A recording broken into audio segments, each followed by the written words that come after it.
everybody, I'm Amy, this is my wife Maggie, and together we are ThinkerThemer, and we are back on the couch. Back on the couch? Back on the couch. Back with a cup of coffee, cup of chai. Yeah, I don't even know if I remember how to talk to you on the couch. We have stopped talking on the couch. We have stopped using the couch since you last, so. We've stopped conversing with each other. All we know how to do is review games since we stopped small talk. So we know that everyone has really missed small talk. People tell us all the time. And now it's been, almost a whole year of since we stopped that series. And we've really been focused on getting lots of game reviews done. Yes. What we were finding with the previous series, Small Talk and Back Chat, is that because they were taking up so much of our time for recording, it almost meant like we had no time to play the games that, we were meant to be reviewing. Ironically, all the preparation for those two videos meant that we were having less time to actually do the gaming, which is what's meant to be talking about anyway. So we reversed that, and I feel like we're also kind of happier because we get to play more games. Yeah, we've become more focused, and as you would see, there's probably a little less regularity with our videos, but we try to, make content when we're feeling really good and we can bring all of that joy and energy to you. So it's been an interesting year, and we thought we'd make a video where we just sat down and had a chat because it's been ages. Yeah, let's think back to the year that has been. Yeah, it is actually really nice to just different setting and Yeah, so we thought today we'd talk about some of the cons we went to, because we went to 5 cons this year. A little bit about our lives and what we've been up to behind the scenes and how our recording is going and everything, and fitting in with our being back at work, which is an interesting challenge. That was a tricky transition back into going out to the office and being out in the world. And then we will finish with a few games, as we always do on Small Talk, a few games that we haven't yet spoken about on the channel. So to kick things off, guess what we did last weekend?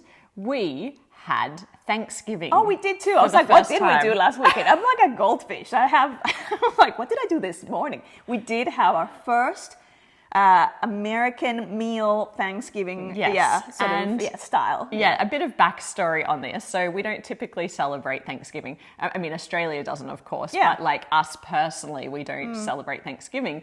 But over the course of the last year, my mum had met an American gentleman, and they have fallen head over heels in love with each other.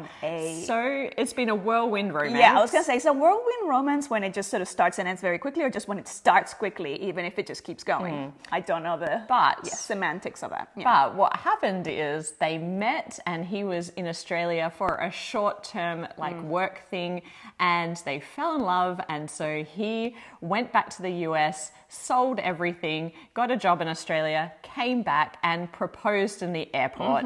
Classic rom-com level romance. And honestly, she has never been happier, and it is the cutest thing. It's very cute, yes. Because he has moved here from New York, he, of course, has, traditions.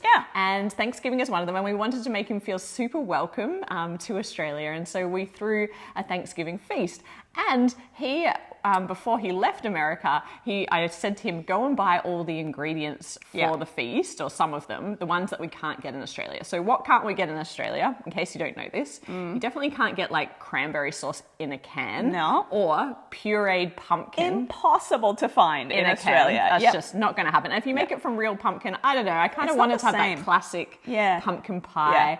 And then also, one that I didn't know about were the crispy onions. Yeah, the fried onions. The fried onions. I didn't even know about those, even though I lived in the States. Because even when I was in the States, because I was kind of in circles with international people, I didn't actually get to have a lot of the home Thanksgiving and things like that. It was I was in New York, and we would just be doing I didn't really get to. So I didn't even know about the crispy onions.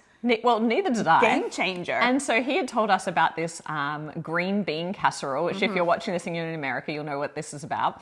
But the recipe, and then I found out from another American that the recipe is on the back of the crispy onion pack. And so this is a very common recipe that gets made, where it's using canned green beans, which also is another ingredient that's not very common in Australia, or not commonly used, I would say. You can find it, but it's not commonly used. I agree. Yeah. And then you you add in a soup, mushroom, cream of mushroom, Campbell's type cream of mushroom soup. Yeah. Yes. And then it has the onions in it, and then the onions on top, giving a crispy texture. And, well, first of all, I'll say that Thanksgiving has a lot of shades of brown in terms of food. I mean, it's very... I think it brown. Well, it kind of goes with fall. It does. So winter, fall, like those sort of tones, it sort of matches what happens on the outside. Yes. But delicious. So we had a turkey. So yum. Was very surprised that the green bean casserole was absolutely delicious. So good. The stuffing. I was in heaven. I was like, this is all these types of food, like the extreme sort of like salty and extreme sweet. We had the sweet potato and marshmallow dish, which everyone was very like, oh, I'm not sure about this. This sounds too sweet. And I was just like in heaven. Like I was. Okay, so I had given myself quite a large serve of that. And I don't have a sweet tooth. And I was just like, this is too much. And so I ended up scraping my plate onto Maggie's. And I was like, I'll gladly finish that for you. But we had pumpkin pie as well. That was amazing. We had gravy. So it was like just all the trimmings. And it was just so wonderful. And really nice to welcome him to Australia and the family. Lovely. So that was really lovely. So first Thanksgiving. Yes. And it's been like actually this weekend we're going to the Boardgame Getaway. Yeah, should we work backwards with the conventions? So it's like we started with this weekend, we're going to Boardgame Getaway. I feel like I've committed to this weekend now. Okay. Let's just talk about what we're doing. It's in my head. Yeah, that's fine. Yeah. But there's like a school camp style Boardgame Getaway here in Melbourne. Summer camp setup. With the cabins and all the activities and stuff. It's not a cabin. It's like a hotel room. It's more like a hotel room. It's just like lots of rooms together. It's like, fairly basic camp style accommodation though. But it's super fun because it's like being on school camp. It's so good. Because they've got the gaming halls where we, of course, always bring a lot of games, and we're bringing a lot of games this time, all the 2023 games. And everyone plays until it's like a meal time. And then it's like, you have like a lunch break and everyone lines up to get their lasagna or like whatever the dish of the day is. And then the hallway clears. Everyone's at the cafeteria and lining up and just getting, their meal. And the same with dinner. It's so nice. It's really nice. Wet Hot American Summer, which is one of my favorite movies. Growing up, growing up was already growing up, but it's like I never got to experience summer camp, and this is the closest that I get to that. Just the location. But there's a lot more board gaming, which is even better. And it's nice that having your meals prepared means that you don't forget to eat like we do at most cons. Correct. Yeah. So let's talk about some cons. So we have traveled a lot this year. More, and in fact, last year we were like, we're probably not going to go to any US conventions. Well, that didn't happen, and it didn't happen because I fortunately had a work trip that aligned with our first trip of the year, wasn't it? Yeah, we were able to piggyback on a lot of different things. Yeah, actually, it wasn't our first trip of the year. The first trip of the year was our usual Dice Tower West. Yeah, but even for that one, there was a work. Oh, there was. Before. So it's like, because I think we were unsure if we were going to make it. It was a very last minute. Actually, you have to go there for work. Right. I'll tag along. Yeah. So there were 2 work trips this year that were very, very fortunate to get over there. Maggie tagged along and kind of hung out for the work component. But yeah, we went to Dice Tower West. This is a convention that if you watch the channel for a while, you'll know that we go to just about every year. I think we plan to always try and make it. And the reason is because it just, it's the right coast for us. So it's it's much easier to get to. We've known Tim Mativier, one of the organizers for many, many years, pre-content, pre-everything. He owns a board game cafe in Las Vegas called Mapleville. And we have been going there for a long time. And so we try and get to there. Of course, we've made good friends with all of everyone from the Dice Tower. So they're always lovely and welcoming to us.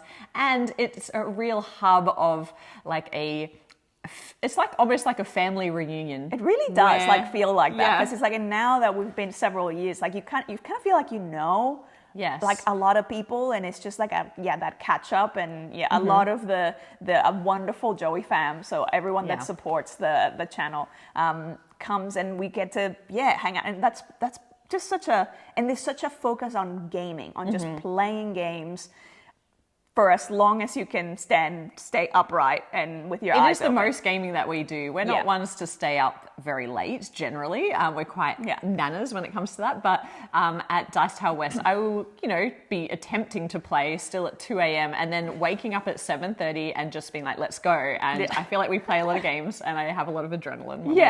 You're running on adrenaline. Because it's the extra version of having all of our community there. So if you're not aware, we do have a paid community that supports the channel, because even now we still have never taken a cent from a publisher on our channel, and we do that to keep with our integrity of our reviews, which is just a decision we made early on. Keep it separate, so there's never So the Joey fam supports the channel, but also they're just such a wonderful group of people, and they've all become friends with each other, and it's just so special. And obviously we have our Discord where everybody keeps in contact throughout the year, and everyone plans to meet at Dice Tower West. So we're going again, but we had such a great time back in March of this year. And then what came after that? I think we went to Taiwan for Easter, and we went with my sister. And that wasn't for a convention, but we spent a lot of time hunting down Taiwanese board games, checking out the scene. How good the scene. Yeah, I didn't know how into board games they were. They have way more board game cafes than most other places that we visited. It's a great scene, and it's just a fun place. Really love going there, eating everything. Such great food. So great. Yeah. And then off the back of that, I think it was only a couple of weeks later that we went to Japan. Yeah. And that was another unplanned trip where Monique and Naveen from Before You Play said that they were going to Japan to go to Game Market, Tokyo Game Market, the board game convention. And we had been to that once before, but it's very rare where, people are kind of, for us, that is close to Australia. You're coming close to Australia. And we've become such good friends with them that we were like, can we basically crash your holiday? And we decided to travel together. We stayed in the same hotel, and we hung out the whole time, not just the convention. We traveled together. Really, really fun. It was so fun. So many amazing memories of that. Picked up a lot of games, picked up a lot of trick-taking games, picked up a lot of games that then were impossible to, that we have since then been trying to find more copies of, and it's like impossible. So that was good. At night we would go to this horrible cafe, which was a cafe, because in Japan you want to eat Japanese food, but this cafe was like a very Western cafe. It was like an attempt at a diner, but it was kind of attached to the hotel as well, and so it wasn't quite Japanese, but it wasn't quite like a diner. It was just this in between. It was like a chain restaurant. And to be fair, the food was pretty terrible, but they did have big enough tables for us to play games on at night. That's all we needed. So at night we would go to this horrible cafe and order something horrible, but you say horrible. I have very warm memories of it. So it's like, would I recommend it as a place to go to not play games? Absolutely not. No.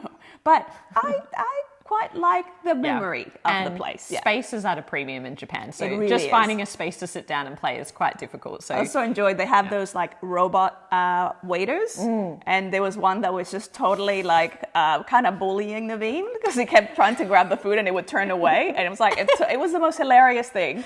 Every time Naveen would reach for the food, the robot was like, no. I think the robot, it wasn't intentional from the robot. I think it was just glitching. But it felt personal. Did seem targeted at some, anyways. Another great memory, Monique, if you're watching, we walked out of a door and then, Monique, we couldn't work out how to get back in, so that was pretty hilarious as well. But anyway, great time, great memories, and the game market itself is just a super interesting con. Highly recommend if you ever get a chance to align your trip with one of the two game markets that go on in Japan. In Tokyo, I believe there's actually another one in Osaka as well. But it's really cool because, again, it's just like a lot of local designers who get 50 copies of their game to sell, and so it's very indie. It's very difficult if you don't speak Japanese. Yes, that is a big barrier. Yeah, a huge so ideally, barrier. if you can go with someone who speaks a bit of Japanese, because then you can imagine like trying to understand the rules to the games, or so sometimes you end up having to do a lot of the pre-research and just going in and buying almost semi-blind. Yeah, there are a lot of great people on BGG that make lists of things you should look out for when you go. So you can do some research and make a list and mark everything off. But in terms of like just seeing things and buying it, most of the time you're just like, well, that looks cute, I'll give that a go. You go on, I mostly went on artwork alone and kind of going, trying to, what's the core mechanic? That seems good enough. Trick it's taking, really cute. Done. 90% trick taking.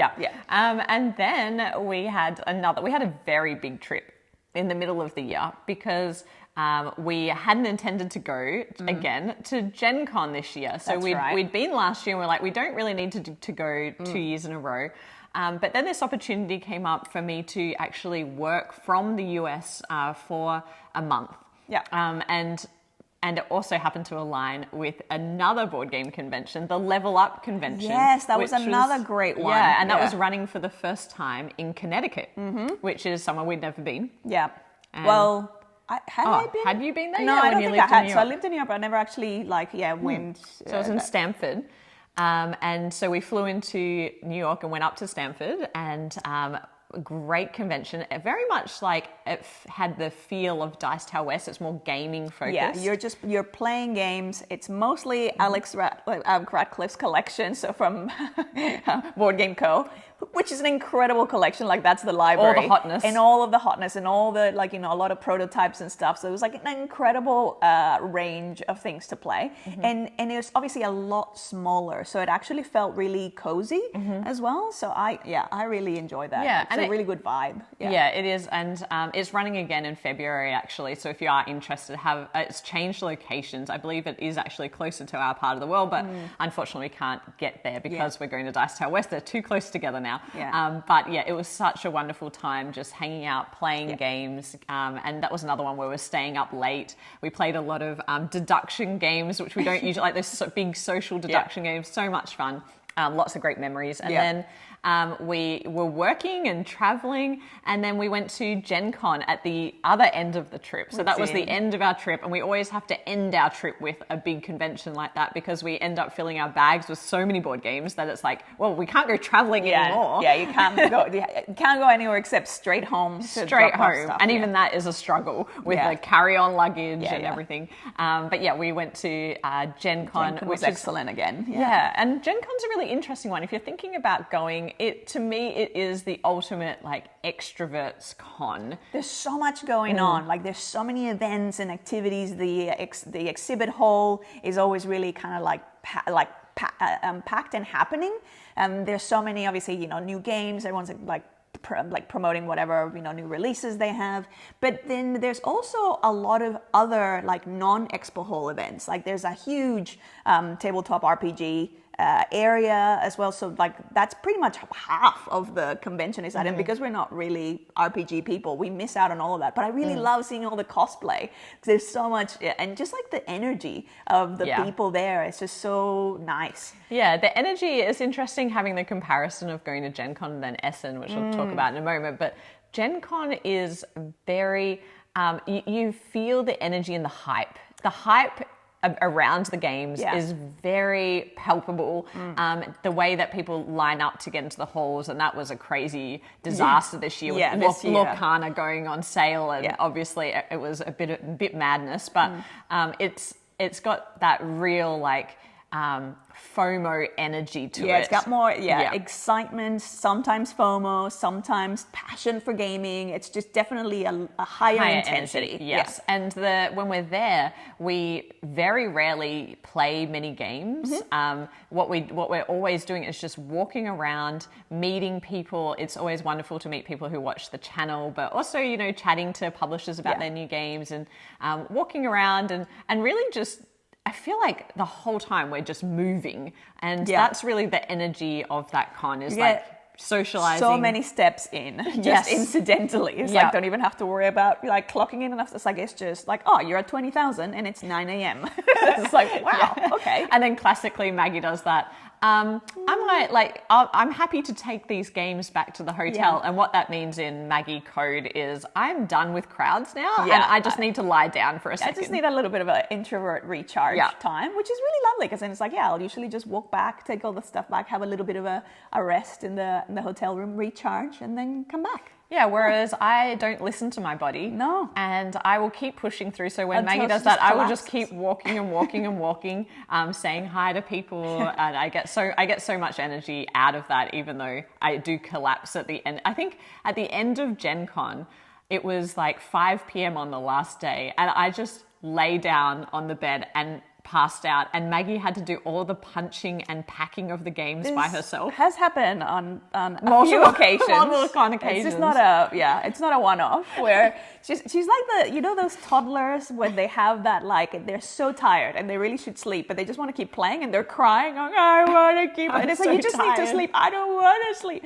It's kind of like an adult version of that. Yep. Until she just collapses and passes out and sleeps, and then I'm like, okay, I guess I will have to do all the punching of these boards and put everything in those little parcels of like games within games, so that it'll fit, and then we can have the fun unveiling when we get home. Yes, that is what I do. That is what happens. Pretty Anyway, so that's consistently. Gencon. Gencon was really fun this year. I was a bit like, do I want to go again 2 years in a row? But I really love that convention. I do feel like it is a convention that it may or may not be right for you. I do feel like that level of energy is not for everyone. And even a lot of our friends get very overwhelmed with that environment.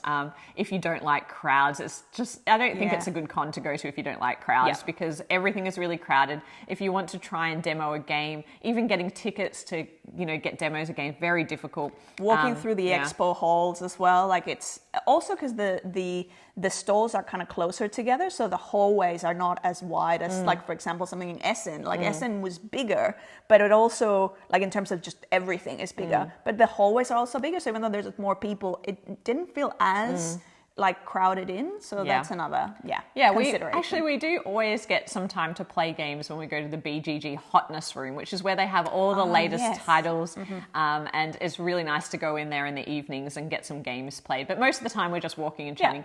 So that was Gen Con, and then the last final big con of the year was the only one that we'd planned to go to. Originally. Originally we were like, 2023, that is going to be Essen. That's the Grail trip. The Grail trip, we are going to make our little pilgrimage to Essen and experience that. And we did. Yes. But prior to that, we had an amazing actual vacation, because when we were in the States, we were working at the same time. And in fact, it was very difficult because I was working during American hours and then starting again for the Australian office hours. It was a lot. I was like having meetings and running training sessions at online. 1 a.m. Yeah, from midnight to 1 a.m. in the same hotel room that Amy's like trying to sleep. It was a mess.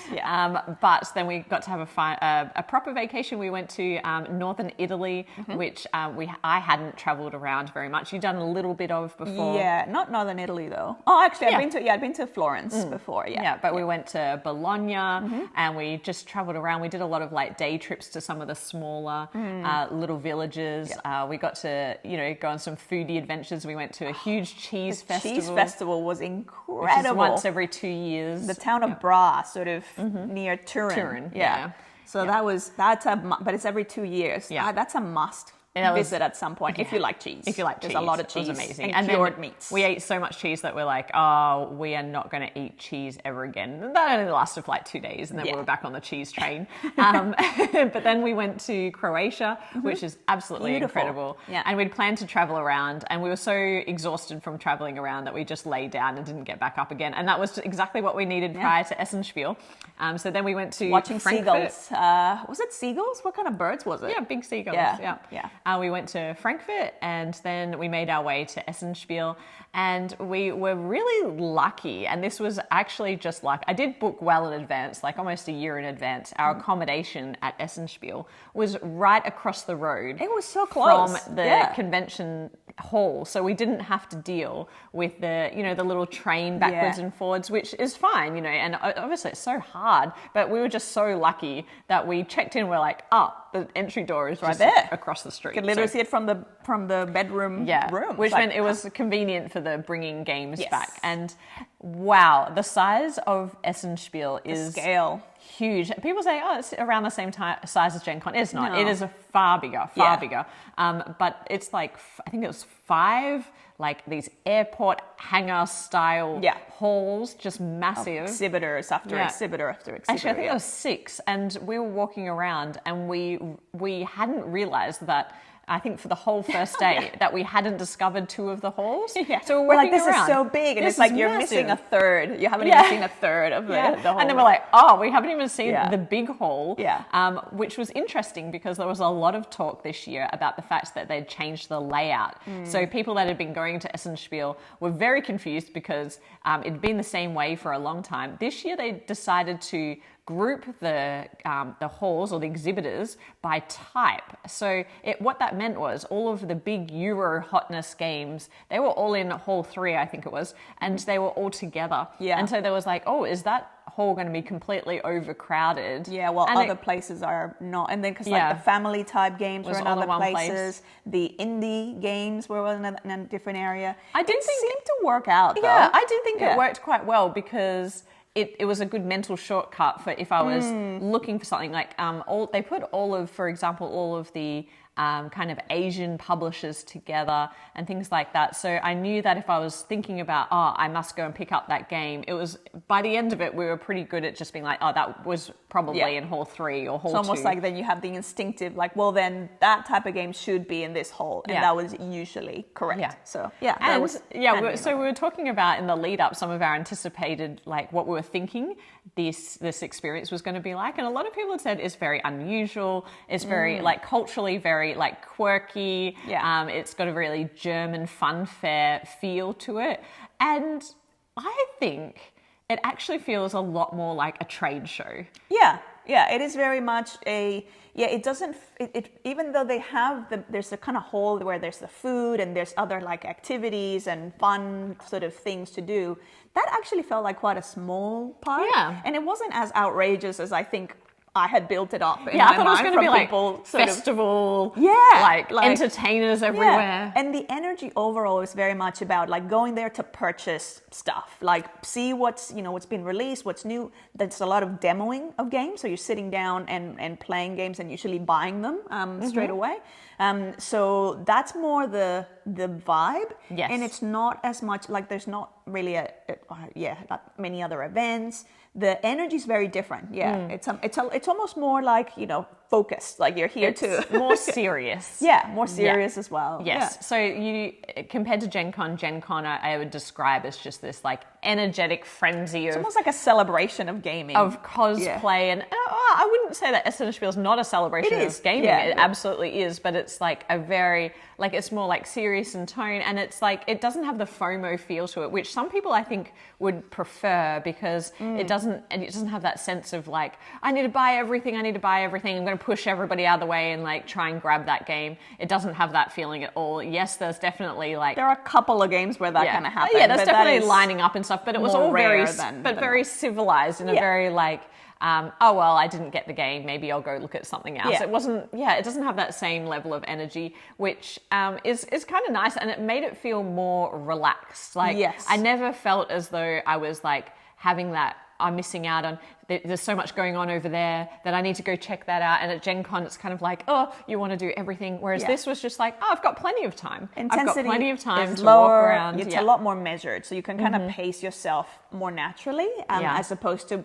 with Gen Con, you kind of have to be a bit more deliberate about the pacing and not getting caught up in, in things and sort of managing your own well-being. And some of my favorite memories, I think, of that con was also just getting to meet people, getting to meet content creators from Europe that we haven't, we've watched for a long time. We haven't had a chance to meet because, too far away from each other.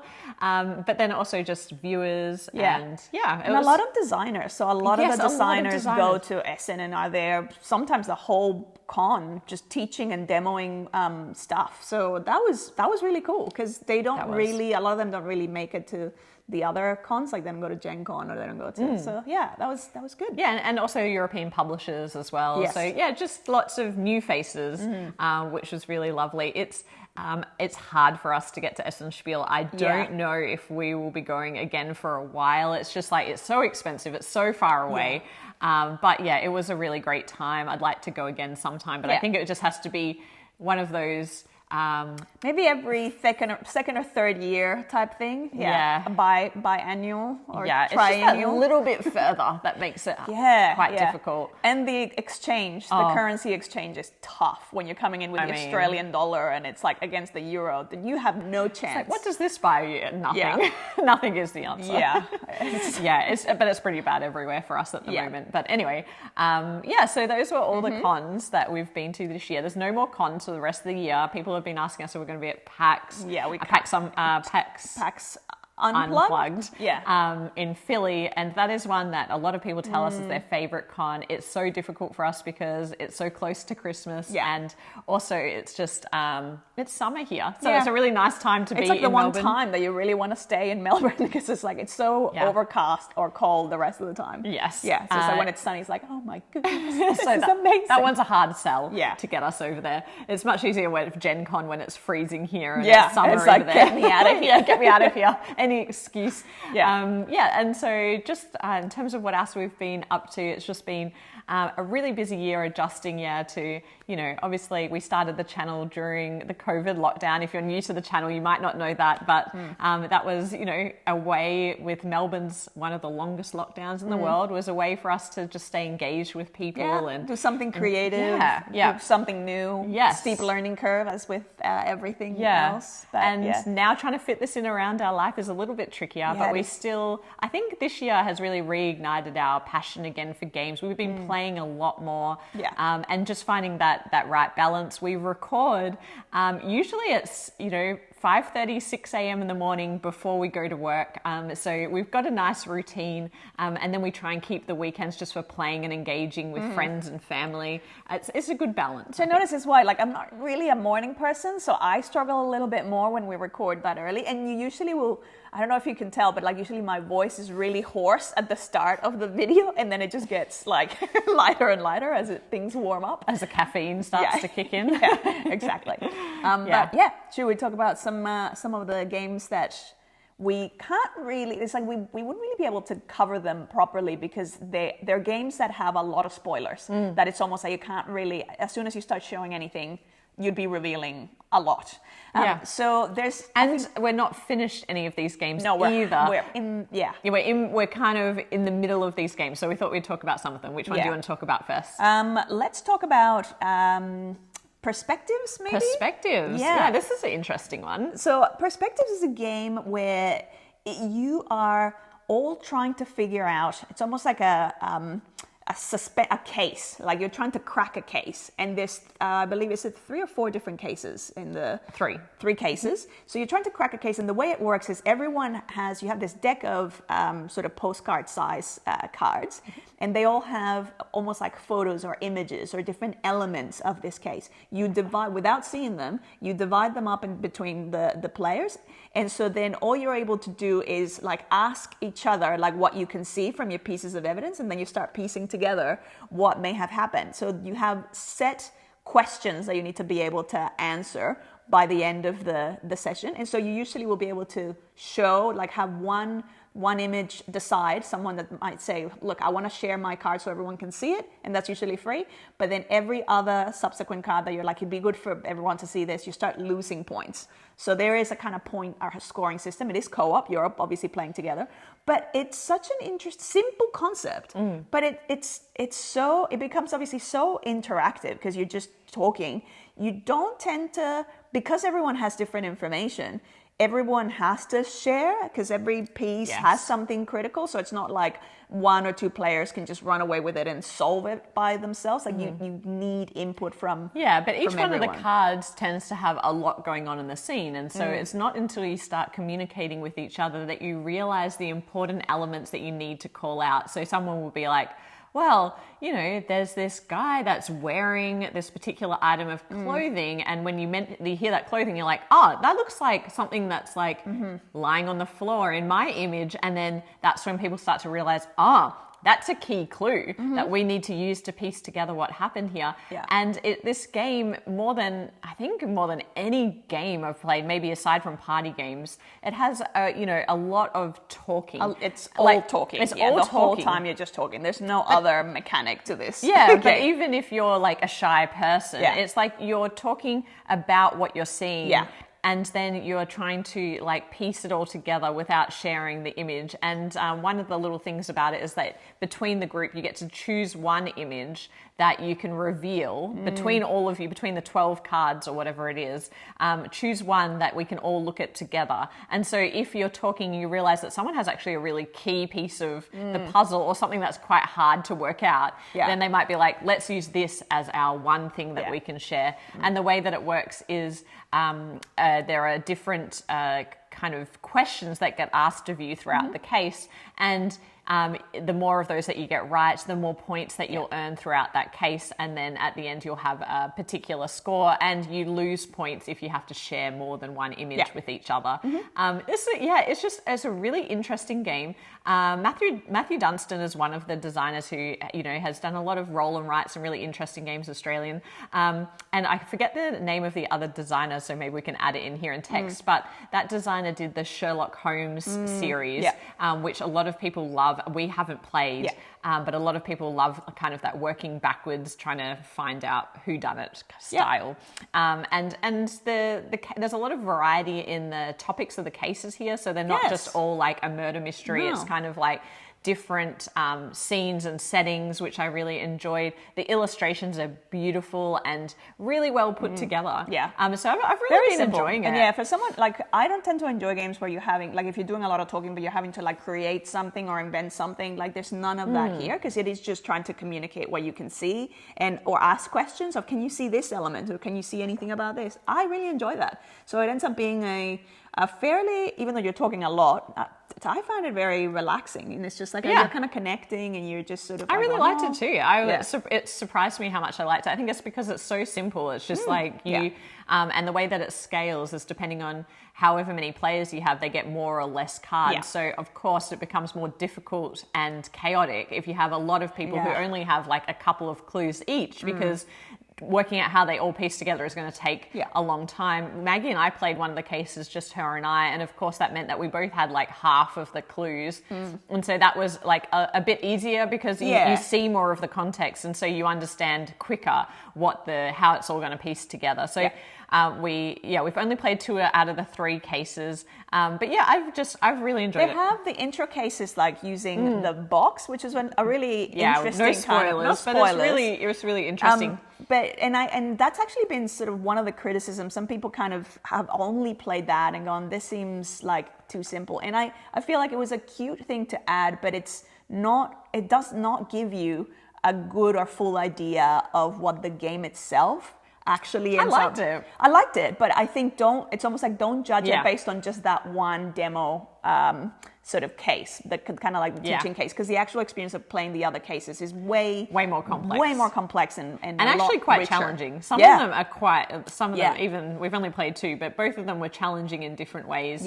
But I do like that they use the box to demonstrate the core mechanic of like how you're going to share information with each other.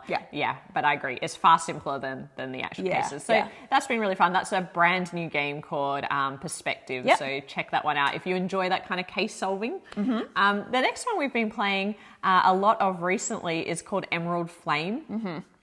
So this is another one of the I wouldn't call it escape room in a box, but it's like a puzzle series in a box by Rita Orlov. I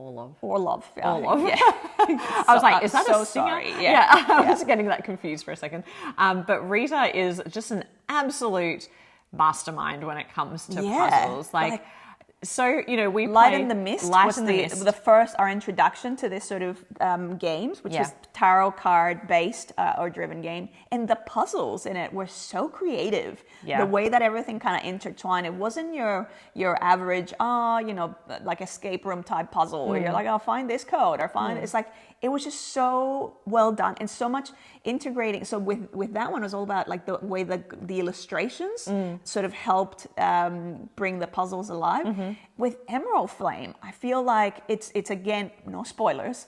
It's not as I don't even know how to describe it because it's so varied and so creative. Again, it's like nothing. It's like no other puzzle game I've ever experienced, and really beautiful. And Reader's Company, I believe, has been doing this for a long time and has a lot of like avid followers. And it is kind of board game adjacent, I suppose. But if you enjoy like difficult puzzles, what I really like about it is, when you're doing an escape room or something like that, and you come across a puzzle and it just feels like when you find out the solution or the solution gets cracked, it's like almost impossible. Like I couldn't have sat there and worked this out even if I had all the time in the world. Like a bad puzzle to me is like something like that, where it's just like, well, that feels a bit random or like that you chanced upon it. This feels like if you spend enough time with the puzzle, you will hopefully eventually get it. And so we are playing through Emerald Flame with my sister.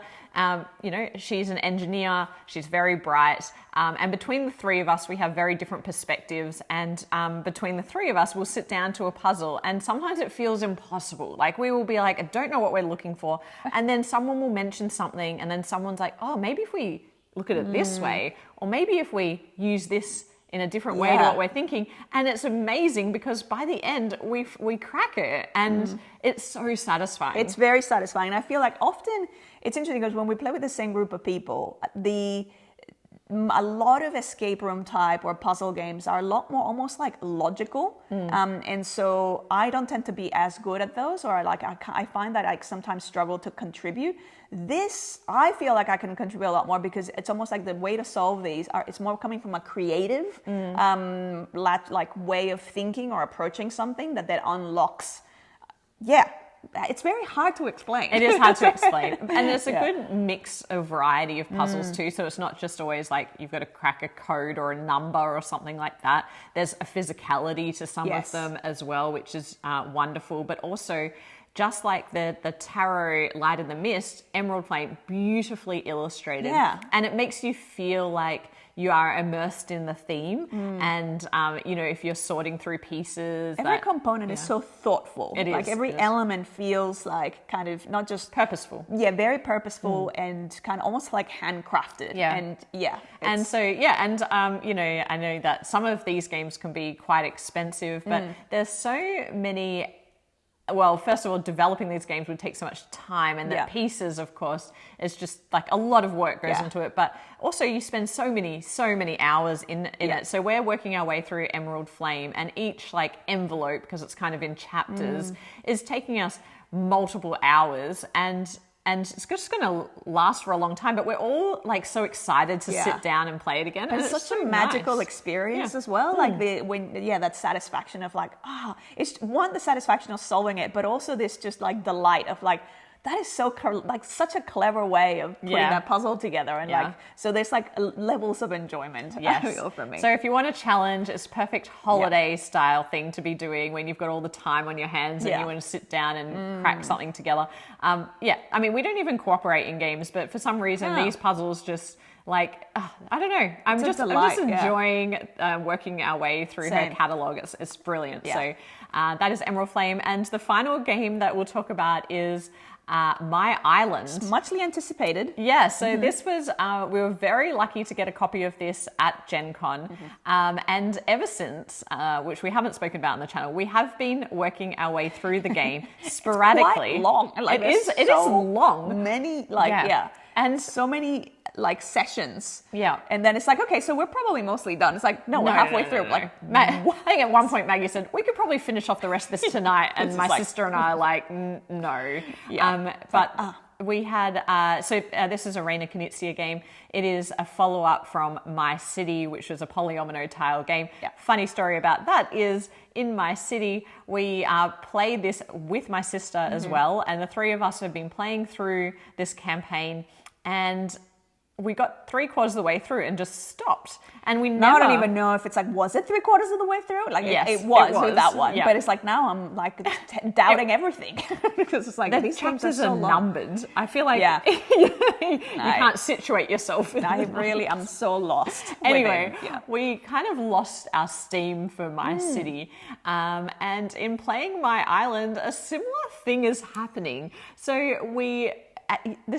I think we're going, it's the exact same trajectory we're having in terms of our enjoyment of this game. Is like when we first started it, this really high level of excitement. And the first few chapters and the way the puzzle changes is really exciting. The first stickers that you're putting on and that kind of thing. The way that your pieces are changing, all of that feels really new up until you hit about halfway through. And once we hit that halfway through point, the same thing is happening. So if you don't know My Island, I should just go back a step. But basically, it is another tile laying game where everybody starts with the same island board, and what's going to happen across the course of the game is you all have the same puzzle pieces, which are now these hex like shapes, and you're going to be placing them based on a pile of cards that's being turned over one at a time that shows the tile that everybody has to place, but you have freedom of where you place it. And the idea is, like, sometimes you need to cover certain elements, like the beach around the island. I won't talk about any spoilers, but the game kind of builds, and you'll have new stickers put on your board and new objectives. And I actually really enjoy the core mechanic of the puzzle. Like, I like the flipping one, revealing it, everybody gets to place it. It's a fun tile. It's like bingo style. Everyone's placing the same tile. But you're all making different decisions of where it goes and in what configuration. Even the different types of terrain and the way you need to connect those together. My brain enjoys that kind of thing. So I really enjoyed it. But what happened at about halfway is the same thing that happened with My City, is that it started to wear a little thin. And the changes that get made from that point onwards so far have felt like... It's like rinse and repeat a bit. A bit rinse and repeat, Now it just feels like I'm just grinding for the sake of grinding, and there isn't a sense of evolution as much. Yeah, there are a couple of nice little surprises along the way, but for the most part, it does feel like, okay, well, scoring has kind of changed slightly, and now I've got this thing to avoid, and then you play it again. And it's almost like there's... you end up playing a lot of this game, and so it just starts to feel like a bit repetitive. But I don't know, because I do enjoy the core puzzle, but trying to play too many games of it back to back and that's why it's taking us so long to get through it. It's the reason why we probably didn't finish My City. It's not like another legacy game, like if we think about Ticket to Ride, where there's so much excitement and there's like big changes happening or things being added, or I think it's also that it's not very thematic. Not at all. And there's no abstract. There's no narrative that's driving the changes. So the changes are always very mechanical.